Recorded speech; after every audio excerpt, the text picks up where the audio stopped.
मोनसे समावहाय जोंनि बे फिल्म एवार्डखौ रावबो प्रडिउसार रावबो डाइरेक्टर रावबो आर्टिस्टफ्रानो जेबो इम्पर्टेन्स होआमोन जेबो भेलु होलामोन जोङो बुथुमसो फिल्मफोरखौ बिहर बुथुम जों बे फिल्म एवार्डखौ खालामनाय जादोंमोन मानोना रावबो भेलु होआ रावबो इम्पर्टेन्ट होआमोन खिन्थु दिनै फैयै बयबो मोननो थाखाय जे हांखुर जाबाय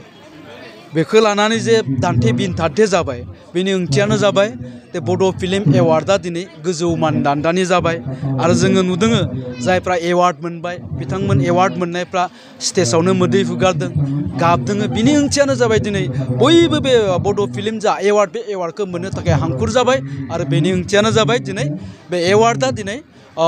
गोजौ थाखोनि जाबाय गोजौ मानदान्दानि जाबाय आरो बिथाङा बेजों लोगोसेबो मोनसे खोथा बुंदेरबावनाय खोनादों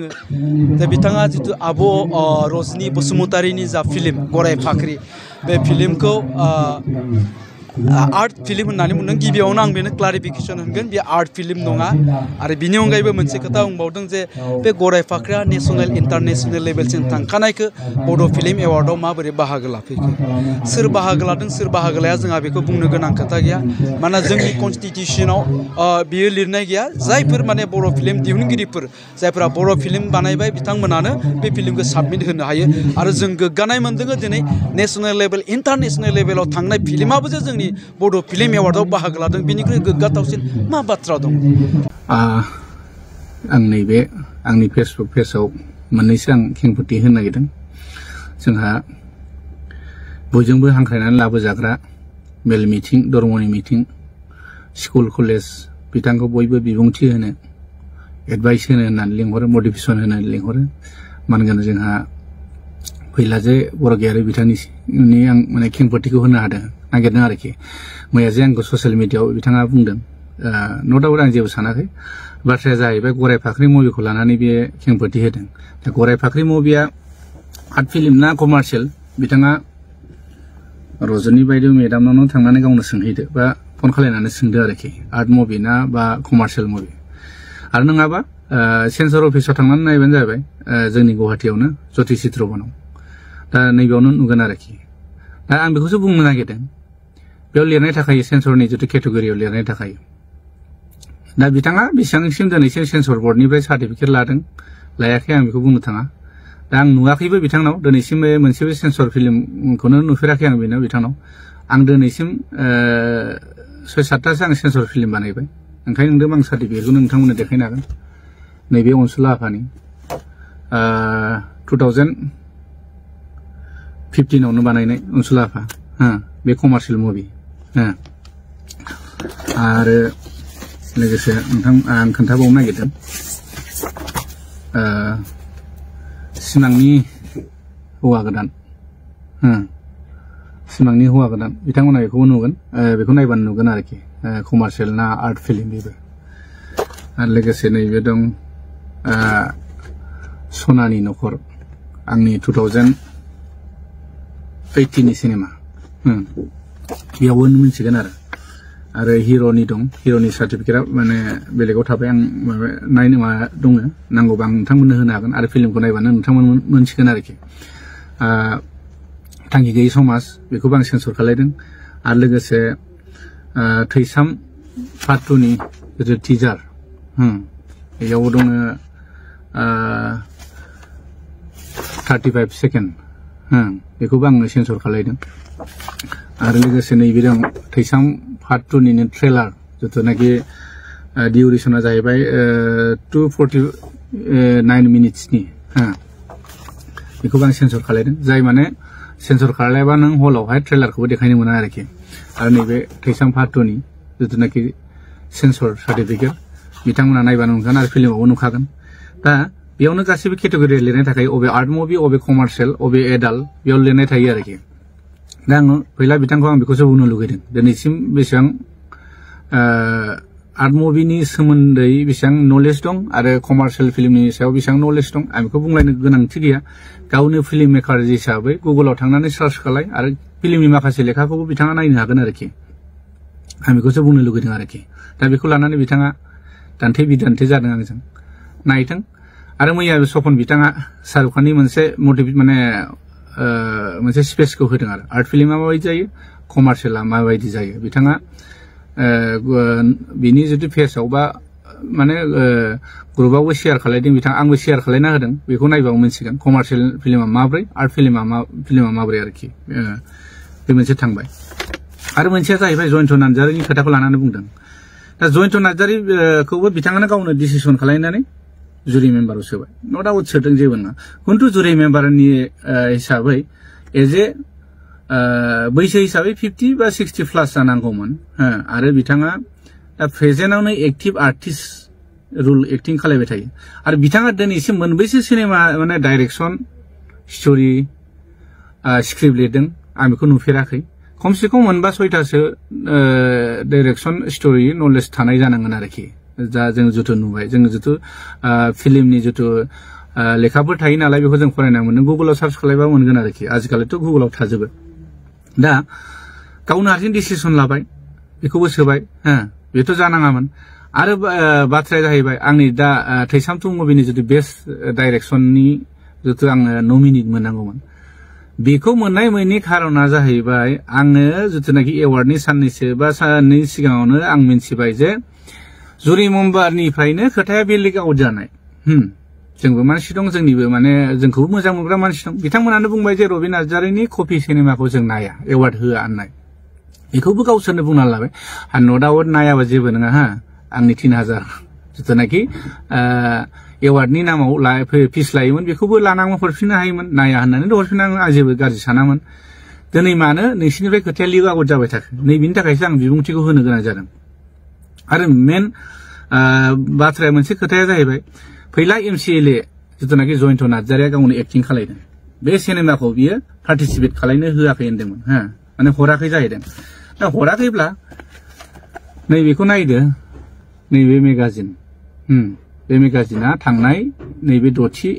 सेरेमनि एवार्डनि थाखाय बानायनाय आरो दा बेयावनो रोखा दं नै रायजोफोर नाय फैला एमसिएलए सावथुनखौ नायदो नोंथांमोना बेयावनो नुबाय आरोखि दा फैला एमसिएलए सावथुना बेयावनो रोखा रोखा 6थि फिल्म एवार्डआव पार्टिसिपेट खालायनाय दंखाथारो होमबा मा हिसाबै बे आंनि सिनेमाखौ आं पार्टिसिपेट खालायाखै होनो हागो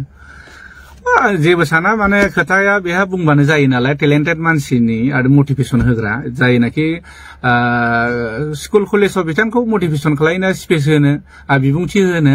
माने लेंहरो नालाय आलासि हिसाबै बे हिसाबै बे थगायनाय मानायखौ जेबो साना माने बा माने जेबो साना आरो सोरखौबा मोसा लख्रा सैमा सोरबा बोरमा बे बुंनाया बेहा जेबो साना माने बिनि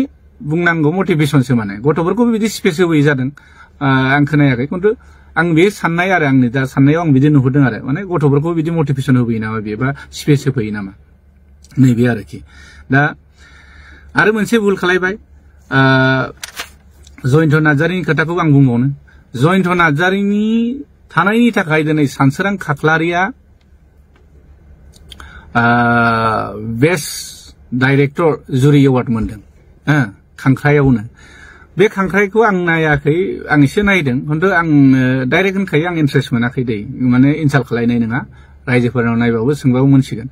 बे खांख्राइनि डाइरेक्सना बेसेबां स्पेसियेल जादों जायाखै बे रायजोफ्रानो नुदों बेखौ बोरै सानसोरां खाख्लारिखौ बेस्ट जुरि माने बेस्ट डाइरेक्टर जुरि एवार्ड बोरै होनो मोनखो बेखौ आसुरित मोनदां बेखौथ' बे केटेगरि एवार्ड होनाय केटेगरि जितु बेस्ट डाइरेक्टर जुरि एवार्डखौथ' कुनु सेन्ट्रेल मेम्बार प्लास डिस्ट्रिक्ट मेम्बारखौथ' पास खालायाखैमोन फट करि गोसो बायदि बोरै जानो हाखो बेथ' जयन्तनि आखाइ दं होननानै निश्चय जों बयबो मिथिखायो दिनैसिम सानसोरां खाख्लारिया मोनबेसे सिनेमा बानायदों मोनबेसे बर' सावथुनाव डाइरेक्सन होनाय बेसेबां कन्ट्रिबिउसन होनाय दं दिनै नाय मन्जिल सारमोना आजि 30-40थासो सिनेमा बानायदों जों उन्दैनिफ्रायनो मोगथां गोराजोनि खोनायसे सल' माने गोबां सिनेमा दं आरोखि बिराद हिट सिनेमा बानायदों दिनै नाय सिराज बाग्लारि सारमोनखौ नाय बिथांमोना बिराद मोजां मुभि बानायबोदों बिसोरो बिथांमोननोबोथ' बे एवार्डखौ निश्चय होनो हायोमोन रजेन नार्जारि सार बिथांमोनाबोथ' गोबां सावथुन बानायबोबाय आरो सार प्रबिन गयारि सार बिथांमोन दं बिथांमोनाबोथ' गोबां फिल्म डाइरेक्सन होबाय फिल्मनि नामाव बर' फिल्मनि नामाव गोबां माने बिसोरबो कन्ट्रिबिउसन दं आरोखि दा दिनै एवार्डखौथ' बिसिनो होनो हायोमोन ना बे जुदि केटेगरिखौ बानायदों जेब्ला जेबो नङा बानायदों होनो हायोमोन ना दिनै मानो होनाखै फुराना मानसिफोरखौ मानो नासयबाय थादों माने जेनेबा दा जयन्त नार्जारिया गावजों दा क्ल'ज नालाय सानसोरां खाख्लायारिया बेनो बेस्ट डाइरेक्टर जुरि एवार्डखौ बोरै होनो मोनखो नैबे मोनसे आरो बिसोर माने 50-50 माने शेयारबो जानो हागौथ' थाखा फैसानि खोथा नैबे आरोखि दा आरो मोनसे खोथाबाव आं क'क्राझारनिफ्रायनो गावसिनि एरियानि गावनि न'खरनिफ्रायनो खोनानो मोनदों हा क'क्राझारनिफ्रायनो आं खोनानो मोननाया मोनसे सिनेमा आरो राफोदथाय सिनेमा होनो राफोदथाय सिनेमा जाय सिनेमायावहाय जुरि मेम्बार हिसाबै सेलेक्ट खालामदों जाहैबाय शर्ट मुभि बेयावहाय आरोखि बेखौ जाज हिसाबै जयन्त नार्जारिखौ लादों जाहैबाय जयन्त नार्जारिया राफोदथाय सिनेमायावनो गावनि भइस ओभार रेकर्ड माने भइस ओभार दं जाहैबाय बेकग्राउन्ड भइसआव होमबा बेथ' गावनि सिनेमाखौ सेलेक्ट खालामखागोन ना निस्सय बिनि थाखायनो गाज्रि मोनलायनानै दिनै क'क्राझारनि माखासे पुराना आर्टिस्टफ्राबो फैयाखै जाहैबाय आरो बे खोथाखौ आंबो माने बयबो शेयार खालायदों गावसिनि माने क'क्राझार डिस्ट्रिक्टनिफ्रायनो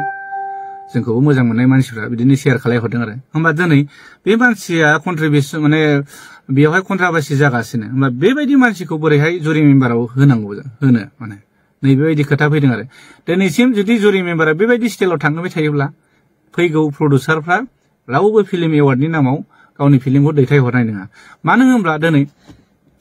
जों प्रडिउसार नङाब्ला फिल्मखौ बानायाबा बिसोर जोंनि बोरै एवार्ड होनो हाखो बिसाया बोरै एवार्ड होनो हागोन नैबे आरो खोथाया दा ओंखायनो साननो लागिया जाना दं आरो खोथाया आरो मोनसे बाथ्राया बेनो मोनसे फेसबुक पेजाव नुदां एम अख्रां बर'नाव बिथाङा फैलानि सोमोन्दै लिरदों आरोखि बेयाव बिथाङा लिरनाय दं 2020-21 बे इयारनि आरो बिथाङा बेयाव 9 लाख फैसा बख'नानै जादों जाहैबाय फिल्मनि नामै ना मानि नामै मिन्थिया बिटिआर गभर्नमेन्टनिफ्राय आरो फिल्मनि नामाव जानो हागौ ओमफ्राय 2023-24 नि बिथाङा बेयावहाय 29 लाख बिथाङा फिल्मनि नामाव बेखौबो बख'ना जादों अब्ला गोबां फिल्म बानायग्रा मेकारफोर दं बेल' नामा फिल्म माने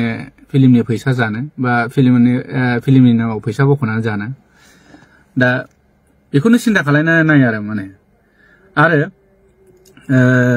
बेबो दिनै सपन कुमार बिथाङाबो लिरदों गावनि फेसबुकआव पेजाव बे लिरदों बोसोरथाम कन्ट्राभार्सि जाखो बोरै माने दिनै बर्मानिफ्रायनो जाबोदों बर्मायाव एवार्ड खुंबाय बे बर्मायाव एवार्ड खुंनायावबो मा जाबाय बेस्ट डाइरेक्टर जिथुनाखि बेस्ट डाइरेक्टरखौबो आब'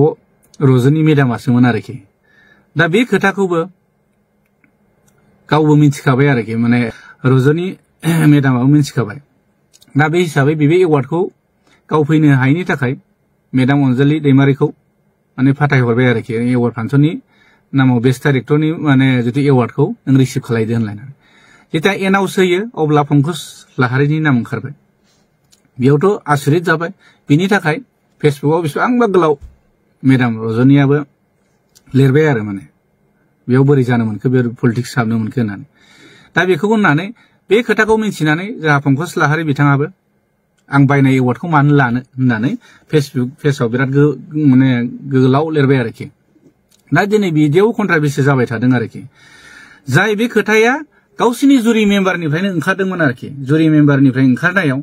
दा खोथाया बोरै सार मन्जिल सारनिफ्राय लिक जादों होननानै बेयाव सपन बिथाङाथ' आं मिथिनायाव बिदि बुंदों आरोखि दा बे हिसाबै बेखौ जुरि मेम्बारनिफ्राय उइदाउट एप्लिकेसन बा सावरायालासेनो बेखौ बोख्लायलायबाय माने आरो जोंनिथिं सानजाहा मोनसे जुरि बर्डनि माने बिदिनो मेम्बार पार्टि दंमोन बिनान्द मोसाहारि जेनाखि जोंनि मानगोनां सिंगार फुंजाफा होनो बिथांखौबो जुरि बर्डनिफ्राय बेयो बारावनो बोख्लायबाय माने खुनु डिस्ट्रिक्टनि माने सोङालासेनो सेन्ट्रेलावबो पास जायालासेनो बिथां सानैखौ बोख्लायबाय आरो आसुरिन बाय मन्जिल साराबो आसुरिन बाय आंखौ मानो बोख्लायखो नैबे खेथ्रआव आरो बेयावबो बिसोर कनफ्यूज जाबाय आरो थांनाय एवार्डआव दालिगावआव जादों दालिगावनिफ्राय बर्मासिम 150 किल'मिटार जागोन होनदों ओमफ्राय क'क्राझारनिफ्राय हेड अफिसआ जेदा बिसानि हेड अफिस बानायदों क'क्राझारनिफ्राय दालिगावसिम 50 किल'मिटार जागोन आरो अब्ला बै समाव आफादगिरिया जिथुनाखि दा बिसानि माने रानिं जिथु आफादगिरि मानगोनां फुंखा महिलारि सारा बिथाङानो जायगा होखाबायमोन जाहैदों जालिगावनो नायनो नायालासिनो बरमायावहाय जोंहा सेक्रेटारि गुरु पबित्रनि स्टुडिअ नायफैबाय बेयावबो बिदिनो जाबाय आरोखि दा देग्लायबो नै दा गावसिनिनो जिथु बरमायाव जानो गोनां जिथु गुवाहाटियाव जानो गोनांमोन बे बुस्थुआ गुवाहाटिनिफ्राय बेसेबां डिस्टेन्स होमबा गुवाहाटियाव जानो गोनाङाव गुवाहाटियावथ' नायनो हायोमोन बा क'क्राझार माने दिनै बरमायावल' मानो नायबाय थाखो दा एखे लोगोयै बेयावनो जुरि बर्डनि मेम्बार थाबाय सोरनिबा फिल्म गोनां मानसिफोर थाबाय बेयावथ' बे निस्सय बे जाखागोन बे निस्सय जागोन आरो खोनानो मोनबावदों जोंनि केसेट हैग्रा गथ'फोरनिफ्राय जों खोनानो मोनदों सिनेमाया ओरै प्ले जाबाय थायो फारसेथिं जुमाय ज' ज' लोंलायबाय थायो ओरै होननासो खोनाबावदों आरोखि आं खोनानायसो बेसेबां सैथो खिन्थु केसेट हैग्रा गथ'फ्रा बे बाथ्राखौ बुंदों आरोखि माने जोंनि प्रडिउसारफ्राबो खोनानानै गाज्रि मोनदों आरो बेनिखायनो सपन कुमार बिथाङाबो दोरदनाया बेफोरनिफ्राय जादों आरो दिनै फुराना मानसिफ्रानो दोरलांगासिनो आरो फुराना मानसिफोरखौ दिनै बिसोरो सनमान होनो हायैया माने बिराद दुखुनांथाव बाथ्रा जादों आरो जेनेबा बे आरोखि दिनै जोंहा मानगोनां सेक्रेटारि गुरु पबित्रआ बोसोरथाम दिनै जों 6 बोसोर जाबाय बे रानिं जानाया खिन्थु बिनि सिगां मा होनो कर'नानि जिथु सुबिदा उसुबिदानि थाखाय एवार्डखौ फाथिनाय जायाखैमोन खिन्थु रानिं दा कन्टिनिउस बोसोरथाम फाथिबाय बरमा दालिगाव गुवाहाटि बेयावबो कन्टिनिउ माने गालाय गुजायानो जोबा आरो अब्ला आं बेखौसो बुंनो लुगैदों माने जोंनि मानगोनां सेक्रेटारि बिथाङा बेबायदि गालाय गुजायाव मानो बरनाम लाबाय थाखो गावखौ दिनै नोंखौसो बयबो दुसिदों रिजाइन हो साल्ला थुला दिनै नोंनि दैदेनाव बिदि जादों होननानै बयबो बुंसोलायदों दा अब्ला होमबा बुला सोरनि जाना थांगासिनो दिनै नोंसिनि दैदेनाव बिदि जाना थांदों सिगाङावहाय जिथु सार दीपक रामसियारिनि दैदेननाय समाव बिदिथ' जाफेराखैमोन उनु गुलाय गुजाय जाबाय बिराद मोजाङै थांदोंमोन आरोखि नैबेखौ नुदों आरो दा बुस्थुआ जाहैबाय माने खोथाया जाहैबाय आरोखि बेफोर गासैबो फैलानि आखाइ दंजोबो आरो जेरै बिटिआर गभर्नमेन्टनिफ्राय जेथा फैलाया मानगोनां फैला सारा आरोखि जे फैसाखौ बे बख'बासो आर्टिस्टेसनाबो एवार्ड खुंनो हागोन नालाय बे सिस्टेमै जाहैबाय आरो ओंखायनो फैलानि फिदिंनायाव माने मोसाबाय थानांगौ गोनां जादों माखासे जोंनि दैदेनगिरि बिथांमोना मानो होनोब्ला फैलाया फैसाखौ फैयाबानो बे एवार्ड फांसन खुंनो हाया नालाय खिन्थु नैबे भुल जादों आरोखि भुला मा जादों जेखि गभर्नमेन्ट फैया मानो बिटिआरआव गभर्नमेन्टआथ' सोलायबाय थानो हागौ पार्टिया सोलायबाय थानांगौ न' डाउट खिन्थु बेयाव जोंहा मोनसे जिथुनाखि फिल्मनि मोनसे केटेगरि थाखायो बेयाव इएमबो थाखायो फिल्म लाइननि जितु कालचार इएम फिल्म लाइननि इएम बिथांमोननो जों बेखौसो प्रप'जल होनांगौ जे जेखि जाया सरकारा फैया मानो जोंनो बोसोराव बोसोरनि हार माने बारायनाय खमायनाय बेसेनखौ लानानै जोंनो इसेखिनि मोनसे प्रप'जाल जोंनो एवार्ड फांसननि नामाव होनांगौ बे फांसनखौबो जिथिया पास जाखांनायनि उनावसो फांसनखौ खुंनांगौ सोरनावबा दाहार लानानै खुंनाय बेथ' खुनु जुक्ति जायाखैना दाबोथ' टाइम दंमोन ना खुंनो जेनाखि दिनै बिसाया हाखु दाखु बे फांसनखौ खुंनो हादोंब्ला फैगौ एवार्ड फांसननि थाखाय दानिफ्रायनो थाबायनो हायोना दिनै बिसाया मैया दाख्लै एवार्ड फांसन खुंबाय मोजां जादों फांसन खुंनायखौ जों बयबो गोजोननाय मोनदों मानो होनबा जोंनि फैगौ जेनेरेसननि जोंनि आर्टिस्टफोरा जितु आपग्रेड माने कम्पिटिशननि सायाव सोनारो नालाय बेबो थांबाय दिनै एवार्ड फांसन खुंनायनि उनाव गाबोन समफोरनिफ्रायनो बिसाया सिरि दिनैसिम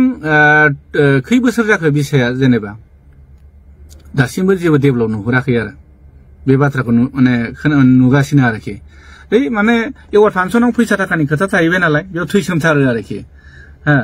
ओमफ्राय उनावहायथाय जिथुनाखि मावलांनांगौ हाबा आर्टिस्टआ बोरै सोलिनांगौ सिंगारफ्रा बोरै सोलिगोन आरो प्रडिउसारफ्रा फिल्म बानायनानै बोरै फैसा मोनफिनगोन मार्केटाव बेखौबोथ' सिन्था नुहुरनांगोन आरो मोनसे आं भुलखौ बेखौ नुहुरबाय थादों आरोखि दा जोंनियावथ' ओरैहाय आसामाव जोंनाथ' पारमिसन लालायनाङा डिसिनि सिनेमा देखायनायाव खिन्थु दा जेरै बिटिआरआव जिथु सिनेमा देखायनायनि मुङाव डिसिनाव पारमिसन बा डिसि बा लकेल थानायाव पारमिसन लानांगौ 5,000 खरै अनलाइन ना मा बे सिस्टेमै थाङो आरोखि दिनै गावनि लकेल एरियायाव सिनेमा देखायनो थाखाय जों बोरै पारमिसन लानो गोनां जाखो नैबे खोथा फैदों आरोखि बेखिनिखौथ' जोंनि मानगोनां बिसानि बा जिथु बिसानि जितु जोंहा एसोसिएसन दं हिसाबै बिसायानो हेन्डेल खालामनांगौमोन जे जोंनि लकेल सिनेमा दिन्थिनायाव नोंथांमोना इसिबां रां लानो मोना लाबाबो मिनिमाम मेक्सिमाम माने 5000 आ बहुत बांद्राय आरो बे कमिटिया माने लस जानाय जायो आरोखि आं बेखौ नुहुरदों आरो बेफोरखौ जों मावनांगौ हाबाया बे बिसानि निश्चय बेफोरखौ नायनांगौ प्रडिउसारफ्रा मार्केटाव मा सोलिदों मा सोलिया बेफोरनि खोथा साननांगौ जादों एक्टर एक्ट्रेसआ बोरै फिउचाराव फिल्मजों जानो हागोन बेखौबोथ' साननांगौ गोनां जादों बेखौबोथ' साना एवार्ड फांसन खुंबाय बेनिफ्राय थांबाय आरोखि आरो मोनसे खोथा दाख्लै एवार्ड सेरेमनियाव होनदों जोंहा मानगोनां बिटिआरनि जितु सिबा बुंलांदों 50 लाखनि बाजेट होनदों दा 50 लाखनि बाजेट खुंनो थांनायाव जा जोंनि माने डिस्ट्रिक्टनि जितु जा 16टा डिस्ट्रिक्टनि मानगोनां आफादगिरि नेहाथारियानो बे बाजेटखौ मिन्थिया आरोखि दिनै बयबो एवार्ड सेरेमनि होननानै जेनेबा बिटिआर सरकारा होदों होननानै बयबो लैहोर थांदोंमोन मिनि खुसि रंजा गारि भारा लाना होननानै सोरबाथ' जेनेबा फ्रायानो जोंनि मानसिया पार्सनेल गारि गैया नालाय भारा लाना थांनो गोनां जादों दा बे हिसाबै खुसि थांबाय माने भारा मोनखागोन गारि भारा हरखागोन हिसाबै थांबाय जेब्ला फांसना जोब्बाय फोरसा खारबाय बेबायदि खोनादों आरो बिबानगिरिफ्रा खुनु सोर फैदों ना सोर गारि भारा मोनदों बेखौ मिन्थिया आंथ' कार्बि आंलं पार्टिनिफ्राय खोनानो मोनदों बिसोर ट्रेभेलार लांदों पार्सनेल गारि गंसे ना गंनै लांदों टटेल 35,000सो खरस जादों आरो बिनि गेजेराव बिसोर मा हरदोंनो 6,000 दा बिथाङा जाय फैसा लाग्रा हरजाग्रा बिथाङा दुखुजोंनो माने मा खालायगोन मा मागोन होननानैसो सिन्था खालायबाय आरोखि ओमफ्राय बेबो मोनसे दुखु मोननानै फोरमायलांबाय कार्बि आंलंनि पार्टियाबो बिदिनो गफुरनिया गारि गंथाम लांदों बिसोरो गारि गंथामजों 11,000 थाखा हरदों जाहैबाय बेयावबो बिसोरबो दुखु मोननाय खोनादों दिनै बुंनोसो हायाखै बिसोरो आरो बिदिनो क'क्राझार पार्टि दं ओरै बिथां मिथुराम फंबायाबो बेबो बिराद दुखु मोनदों जाहैदों मोसानो लाबोदोंमोन बेबो रां मोनलांबाय माने बांसिनानो मोनलाङाखै आरो बाथ्राया बेयाव मोनसे पार्टिसिपेटआ मोसानायनि नामावल' फैसा हरदोंनो बेयावबो होमबा मोनब्रै डिस्ट्रिक्टआवल' आर्टिस्ट थाबाय नामा ओरै होमबा मानोथो 16टा बा 16 जिल्लाखौ लानानै मानोथो नैबे बिसाखौ खुंनाय जायो होमब्ला जोंनि गफुर बा सिमोनसापुरनि सोरबा राङापारा सोरबा कार्बि आंलंनियाबोथ' बेयाव मोसाहैनो हानाय मानसि दंमोन ना दा बाथ्राया बे दिनै बेफोरनिबोथ' अडिटखौ होनाय नङा बिसोरो जेसेबां जादों बे केलेंकारिया जाबाय थादों आरोखि ओंखायनो अडिटबो गैया बिनिफ्राय अडिटबो गैला ओमफ्राय मा जागोन आं बेखौनो सानदों जोंनि गफुराव खुंनानै नायफै आं ओंखामखौ सेस जाहोजोबगोन 4 लाख 5 लाख थाङो आङो ओंखामखौ आं बानजोबगोन नोंसोर दाना गफुरसिम फैनानै गारि भाराखौ नायनायनायनो मोनसिदों क'क्राझारनिफ्राय गफुरसिम फैबा बेसेबां जायो गुवाहाटीनिफ्राय फैबा बेसेबां जायो मुसलपुर बर्मानिफ्राय फैबा गफुरसिम बेसेबां खरस थाङो नोंथांमोना बेखौ नुगोन आरो फैगोन बोसोराव खुंफै आं हेल्प होगोन गासैबो जानाय लोंनाय गासैबो जेसेबां थाङो बोथिनै बोथिथामबा आं बेदरजोंनो जाहोजोबगोन जोंनि गफुराव खुंफै जुदि गोहो दंब्ला गारि भाराखौ नोंसोरो जुदि बेयावनो मिथिगोन बेसेबां गारि भारा बेसेबां खरस थाङो बेसेबां माने डिस्टेन्सनि सायाव बेसेबां थाव खामो जोंबोथ' गारि सालायनाय मानसि जोंबो मिथियो दा बेफोरखौ लानानै माखासे डिस्ट्रिक्टनि मानगोनां आफादगिरि नेहाथारिफ्राबो दुखु फोरमायदों बिसोरथ' होनदों माने बेबायदि आफादाव थाबाय थायोबा माने आफादखौथ' जों गाज्रि मोना बिसाखौ खिन्थु माखासे दैदेनगिरिनि बेले बेजेयाव जाबाय थादों मेन टारगेटआ दा फैलाया आर्टिस्टखौ फिदिंबाय थायो माने फिदिंबाय थायो नासय माने मोसाहोबाय थायो जेरावनाखि दाख्लै गुवाहाटीनि एगजिकिउटिभ मिटिंआव बे गावनो बुंनो गोनां जादों फैला सारा जे बिसायालायनो सोरबा फैलानि आन्दारावल' सोलिबाय थायो आरो निस्सय दिनै बे बाथ्राया नोंगौखायसो बे बाथ्राखौ बुंदों नों खोमायाव खोनानो मोनदों दा बेबायदि नोङो सासे इसेबां बयजोंबो मान होजायो बयजोंबो सन्मान होजायो बयजोंबो नोङो स्कुल कलेजाव नोंखौ धर्मनि मिटिंआव बिबुंथि होनो लिंहरो अब्ला नों बेबायदि गाज्रि मुंखौ लास्लायस्लाय बे आफादावहाय मानोथो लोब्बा थानो एक्टर हिसाबै एक्टिं खालाय नों बिसायावलाय माथो नांथाबबाय थादों दिनै थाखा फैसानि थाखायसो नांथाबबाय थादों आं बेखौ दिनै सिदा बुंनो गोनां जादों नों गाज्रिमोन दामोन आं बेखौ नट आउट दिनै नोंनि थाखायनो बयबो जाजोबदों होनना बयबो दिनै बुंनो हायैयावसो बुङाखै माने आरो फैगा माने माखासे बिथांमोनाबो बुंगोन दिनै नों बुं आं बुंनायखौ गाज्रि मोननाङा नों फैला सार दा बाथ्राया जाहैबाय गासिबनावबो लटारि गेले नोङो रावबोथ' डाइरेक्ट नोंखौ बुंनाय नङा नोंखौ बिबाननिफ्राय बा नोंखौ नैबे एवार्ड फांसनाव हाबसननाङा होननानै बुंनाय नङा नों लटारि गेले बयनिबो डिस्ट्रिक्टनि मानगोनां आफादगिरिफोरनि बिसोरनिफ्राय भटिं ला आंखौ मोजां मोनगोन ना मोना फैलाखौ मोजां मोनगोन ना मोना होननानै आरो जोंनि दा सालायनायखौ मोजां मोनदों ना मोनाखै बेखौ माने दाबो नों भटिं सिस्टेम नङा लटारि सिस्टेम गेले अब्लानो नोंनि रिजाल्टखौ मोनगोन सोर साबैसेया नोंखौ दिनै नोंनि बेबायदि एवार्ड फांसननि मुङाव बा फिल्मनि नामाव थाखा माने खालामनानै जाबाय थानायखौ आरोखि नों थांनाय बारावबो नोङो आदा मैथाखौ बिराद गाज्रि बुंहरदों जुमाय लोंनानै नोङो बेबोथ' बिराद दुखु मोनना थादों सानजानि हिसाबै दिनै सानजाहा प्रबिन बसुमतारिया बिथाङा गासैबो बिनि दैदेननायाव बेसेबां फिल्म बानायदों बे सिमोन सापरि धेमाजियाव बिथांनिफ्राय सोरजिनाय दिनै जोंनि गहपुराव नाय जोंनि गहपुराव जों फिल्म जिथु फिल्माव जोंहाबो बहुत कन्ट्रिबिउसन दं दिनैसिम आं 20टा 30टा बानायबाय जोंनि प्रबिन बसुमतारि आंनिनो लोगो बिथाङाबो बहुत सिनेमा बानायबाय बिथांमोनाबो बिराद दुखु फोरमायदों नोंसिनि सायाव बेबायदि दैदेनगिरि थायोब्ला जोंनि बिसाया जोबस्रांलांगोन आफादखौथ' जों नांगौ खिन्थु नै बिनिफ्राय गोजान जा माने आं बेखौ डाइरेक्ट बुंखायो गाज्रि मोननाय मोजां मोननाय आं बेखौ नो डाउट जेबो नों सोरनावबो स्टेटमेन्ट ला कार्बि आंलंनावबो ला दिनै क'क्राझारनावबो ला नोंसिनि बाक्सानियावनो ला आरो नोङो आरो गुवाहाटी पार्टिनावनो ला गासिबो नों बे कमेन्टखौनो मोनगोन आरोखि ओंखायनो सार फैला नों इसेबां गुन गोनां मान गोनां मानसि बयबो नोंखौ सनमान होयो बयबो नोंखौ धर्म मिटिं स्कुल कलेजाव बिबुंथि होनो नोंखौ लेंहरो बिनिखायनो गाज्रि मुंखौ लास्लायस्लाय गाज्रि बरनामखौ लास्लायलाय मानो बेबायदि हाबबाय थादों सार फैला बिनिखायनो पलिटिकेलाव हाबदों नो डाउट हाबबाय था जेबो नङा फिल्मावबो एक्टिं खालायबाय था आंहा बेखौ जेबो बुंनांगौ गैया खिन्थु बेबायदि हाबनानै नों जेंलागायबाय थाना आं बेखौ बुंनो लुबैदों आरो नोंनि सायाव माने आरो मोनसेथ' नों बिराद गिदिर भुल खालामदों दाख्लै जितु एवार्ड फांसनाव जितु जिरायनाय सिटआव आरो मानगोनां गिबि बर' फिल्मनिनो जितु बयजोंबो माने फार्स्ट बर' फिल्म आलायारन जितु एवार्ड मोननाय सिनेमा बिनि नों एक्टर मानगोनां जोंहा अमर नार्जारी सार जितु जों गोमबोर होनना मोनथियो बिथांनि पार्टि आरो बेजों लोगोसे बिथांखौथ' नोङो जिरायनाय सिटनिफ्राय माने एसे गोजानाव माने बेलेगथिं जिरायहैथिं होननाथ' नोंथ' साइड खालामदों बेखौथ' जोंखौ नुग्रा मानसि दं दा साराबोथ' बिराद माने दुखु मोनलांदों आरो माने बिसोरो जोंनि माने गुरु होननानै सानना लानांगोन जों अमर नार्जारी सारमोनखौ जोंनि बर' सावथुन मुलुगाव बिसोरनो फार्स्ट लामा दिन्थिजेननाय आरो दा बिसिनि जायगाखौ नोङो आलासिफोर फैदोंमोन महिलाफोर बिसोरनि थाखाय नोङो सिटखौ माने अमर सारमोनखौ बोखांनानै नों जिरायहोदों बेबोथ' बिराद लासिंसिं मानसिफ्रा उननि थाग्राफ्रा नुदों बेखौबोथ' बिराद सावरायसोदों ओंखायनो बयखौबो रेसपेक्ट होलायनांगौ जों नोंसोरखौबो रेसपेक्ट होगोन नों रेसपेक्ट होबासो रेसपेक्ट मोनगोन नों गावनो जुदि रेसपेक्टखौ जानानै लायोबा गावनि रेसपेक्टखौ बुजियाबालाय जोंलाय माथो होनदों जोंथ' फिसा मानसि जाहैबाय नोंसोरथ' बहुत टेलेन्टेड मानसि जाहैबाय गोरों गोरा बयजोंबो गोरों गोरा धर्म मिटिं स्कुल कलेज बयजोंबो नों मटिभेसन बा स्पेस बा आलासि महरै नोंखौ बुजायनो थाखाय स्पेस होलांनो थाखाय बयबो हांख्रायो जाहाथे उनाव नेक्स्टआव बिदि जाया बेनो आरोखि ओंखायनो आं बिसायाव बेखौनो गुरै खावलायनो थायो दिनै बिसायाव बेबायदि दैदेनगिरि थाबाय थायोबा बेले बेजेया जाबाय थागोन नोंसोर थाबैनो जयै सावरायनांगौ सावरायनानै माखासे बिबानगिरिखौ माने सोलायनांगौ आरो मोनसे खोथाया नैबेखौ आंबो नुहुरदों जेसास खेरखातारि बिथांनिसिम आं फंनैसो बुंनो नागिरदों दिनैसिम जितुनाखि एवार्ड माने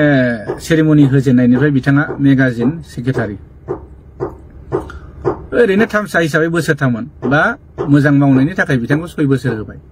दा दिनैसिम सेरेमनि एवार्ड सेरेमनिया होनायनिफ्राय दिनैसिम 8 बोसोरसो बिथाङानो सेक्रेटारि जाबाय थाबाय अब्ला जेसास बिथां बायदि माने मोजां मानसि खामानि मावनो हाग्रा मानसि गैयामोन नामा जोंनि बिसायाव बे माने सावथुन मुलुगाव बिथाङाबोथ' मेगाजिन सेक्रेटारिनिफ्राय माने सोलायनांगौमोन गावनो निस्सय साइड जानांगौमोन मानो होनब्ला आं खोनाबाय थादों आरो दिनै बुंनो हायाखै रावबो मानसिफ्रा गासैबो डिस्ट्रिक्टनि आफादगिरि नेहाथारि आरो गासैबो आर्टिस्टफ्रा बुंदों जेसास खेरखातारियालाय माने मेगाजिन डाइरेक्टर जानो मोनखो मानसियानो गैलामोन नामा होननानै दिनै बुंनो हायाखै आं नोंथांनि सिगाङाव दिनै नैबे ससियेल मिडियानि गेजेर सिगाङाव बुंनो गाज्रि मोना नों आं बुंनायखौ आं नोंनो बुंनो होदों बेबायदि मालायजों रायखुमा जास्लायस्लाय नोंथाङा बे डिपार्टमेन्टनिफ्राय निस्सय गोजानाव जा आर्टिस्ट हिसाबै आर्टिस्टआ आरो बे बेलेग बिबानबो लानो हायो नै बेखौ नुहुरदों आरो गलटियाथ' नों खालायाखै नोङा खालायदों आंनि मुभिखौ नोङो थैसाम 2खौ नोङो गावनो हाई क्वालिटिनि नोङो रिजोल्युसननि माने पिक्सार क्वालिटि बिहरबाय पस्टार होनो होननानै बेखौबोथ' नों होआखै बेयावथ' गोरोन्थि बयबो मानसिफ्रा आंनो खोन्थाहरजोबदों बेबोथ' बिराद निस्सय आरो पलिटिक्स खालायनोबा इसिबां बिदि खालायद्रायनाङाब्ला डाइरेक्ट होना माथो आंथ' सोरनिबा फैसा लानानै सोरनिबा माबा लानानै आं सिनेमा बानायखायनो आंनि फैसाजों आं बानायदों दिनै आं बुंनोबो हादों हो दिनै आं बेसिम बुंनो हादों दिनै आंनि सिनेमाखौ आं रायजोफोरनि गोसोखौ गोजोन होनो हानाय आं सिनेमा बानायदों हिसाबै रायजोफ्रा आंनि सिनेमाखौ अनसायदों बेबायदिनो आं 60 लाखनि बाजेट खालायनानैब्लाबो गावनो नाजानानै मार्केटाव थानानैबो 98 लाख मानसि माने रां खामायनायाव आंखौ रायजो राजाफ्रा मदद होदों आं बेखौसो साबायखर बावो जोंनि रायजो राजा नायगिरि बिथांमोना बर' सावथुनाव बा सावथुन मुलुग बा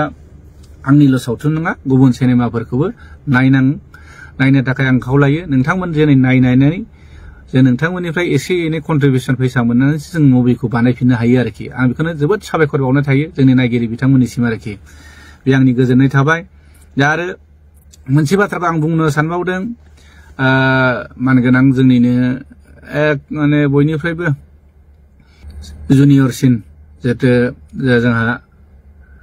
गिबि नेशनेल एवार्ड बान्था मोनलायनाय मानगोनां जोंदाव बड'सा सारा दाख्लै स्पेसआव मोननैसो बाथ्राखौ आं एसे बुंनायखौ खोनानो मोनदों बाथ्राया बुंदों बिथाङा जोंनि बर' सिनेमाया दिनै गुवाहाटी बायदि कलाक्षेत्रआवहाय एवार्ड सेरेमनि होलायनो हाबाय बे गोजोनथाव बाथ्रा खिन्थु बिथाङा बुंदों मार्केटआ जोंना इन्टारनेशनेल नेशनेलआवबो बाहागो लाहैनांगौ जाहैदों आरो दा इन्टारनेशनेल होननाय लोगो लोगो इण्डियानि बाहेरायाव जायो दिनै नेशनेल होननाय लोगो लोगो इण्डिया बाहेरायाव माने इण्डियानि गेजेरावनो जायो इण्डियानि सिङाव जायो दा दिनै जोंनि गावनि मार्केटखौ जोङो गावनि स्टेटआवनो देखायनो हायाखै गुबुननि स्टेटआथ' बादबावनो दोन इण्डियानि बिथोरावनो आरो इन्टारनेशनेलनि खोथा बुंनो आरो दा बिथांखौ आं बेखौसो बुंनो लुगैयो जोंदाव बड'सा सारा दिनैसिम मोनबेसे सिनेमाखौ बानायखो जेनेबा मोनथाम मोनब्रै बा मोनबायानो बानायबाय प्रडिउसखौ दिनै मोनबेसे बिथाङा खालायखो प्रडिउस खालायनानै जे गावनि फैसा गारनानै बेसेबां जे सिनेमा बानायखो आं बेखौ नुवाखै आरोखि बाथ्राया आं बेखौसो बुंनो सानदों दिनै गाव प्रडिउस खालायबा मिथिगौमोन फैसाया माबोरै रिटार्न फैयो अब्ला मिथिगौमोन आरो दिनै जोंनि सिनेमाखौ जों मा खालायनांगौ गोनां जायो गोदोजों बे जोङो मा मिथिं दावथिङाव जों केसेट फानलाबोनो गोनां जाबोदों आरो बिसोरजों जोङो बर' सावथुननि थाखाय जों नांसोबनाय मानसि आरो दा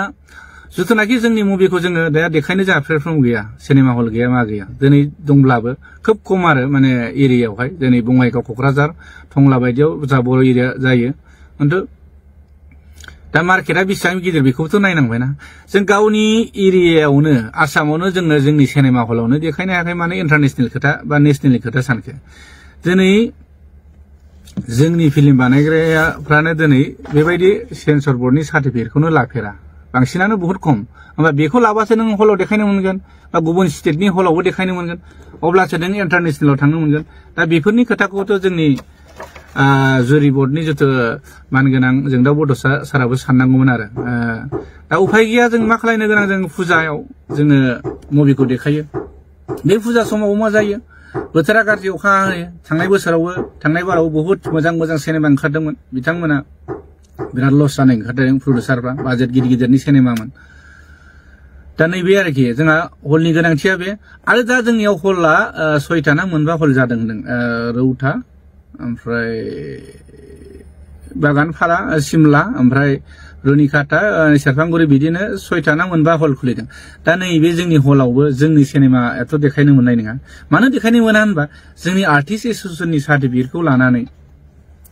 बे सिनेमाखौथ' देखायनो मोना मानो होनबा जोंनि आर्टिस्ट एसोसिएशननि सार्टिफिकेटआ जेबो भेलुआनो गैया जास्ट जों जेनेबा मोनसे बिसानि बा मोनसे ससाइटिनि आन्दाराव होनायसो जों लायो आरोखि दिनै बेफोरबायदि सेन्सर बर्डनि सार्टिफिकेट गैयाब्ला